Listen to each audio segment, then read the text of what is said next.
Hi everyone, welcome back. I hope you're all doing really well. If you're new to my channel, my name is Megan and I'm a new entrepreneur. I love sharing my journey in business, creating confidence, and just finally going after my dream life. So the past couple weeks have been filled with a lot of action and some really cool opportunity, but with that comes a lot of living outside of my comfort zone and pushing past my fears and really having to work through some of those self-defeating thoughts. Something that I really didn't anticipate in business is really the emotional and mental pressure. It takes a lot out of me to live outside of my comfort zone. So for example, this week I pitched to a potential client, and on that conference call, there were 4 people in total listening to me, and it's just not something that comes super easily to me. And I'm sure it will get easier over time, but for right now, that is like heavy stress, a lot of sweating, and it's tough for me to push through. So in these more difficult, high pressure times, I really find that I turn to my journaling and my self-care practices more than ever. Today, I thought I would share some of my favorite journal prompts and practices that just really help to keep me sane, that help me keep my eye on the prize and work through some of that imposter syndrome that's just bound to show up anytime you're taking big action. One of the things that has been game-changing in my life and in my business has been tracking my cycle in my journal. This really helps me recognize patterns. It helps me see when I tend to have a lot of energy or when I tend to really struggle with my mindset and self-belief. It helps me determine when it's time to give myself a bit of a break, because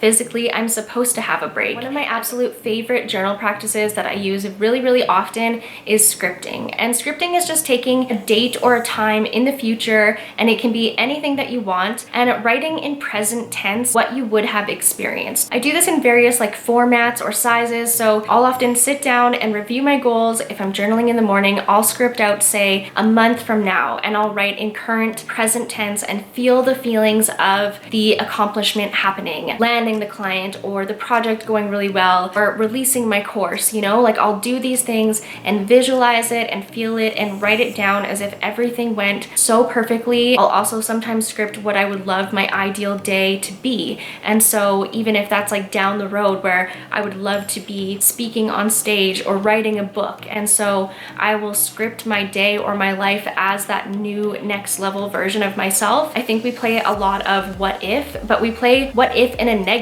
way. What if it goes terribly? What if I make a fool out of myself? What if I stumble on my words? We do a lot of that. If we choose our thoughts, we can choose to go down the negative path, or we can choose to play out the positive path. And you're so much more likely to act in a positive manner and with confidence if that's the energy that you're going into this situation, rather than going into the situation being like, I suck and it's awful. Another practice that I've been really loving and using often is doodling. Is that, I don't know, sketching, I guess maybe. I will draw PayPal notifications coming in from my course. Just really visualizing and having fun and getting in tune with money and different sources of income, and also just kind of taking your mind out of it. So I read that drawing or coloring is actually the same kind of process as meditating. And so I do find that if I just have a lot on my mind and I can't even put it into words in my journal, I just sit down and just start drawing. And at the same time, you're kind of working through your problems. I don't know, there's something that's just super therapeutic about it. If I'm really struggling with my mindset and how I'm feeling about myself, then I will often turn to writing down just a bunch of power words. And so I will think of the way that I want other people to think of me. So for example, business savvy or female leader, all those really types of powerful messaging that when I think of myself like that, it just gets me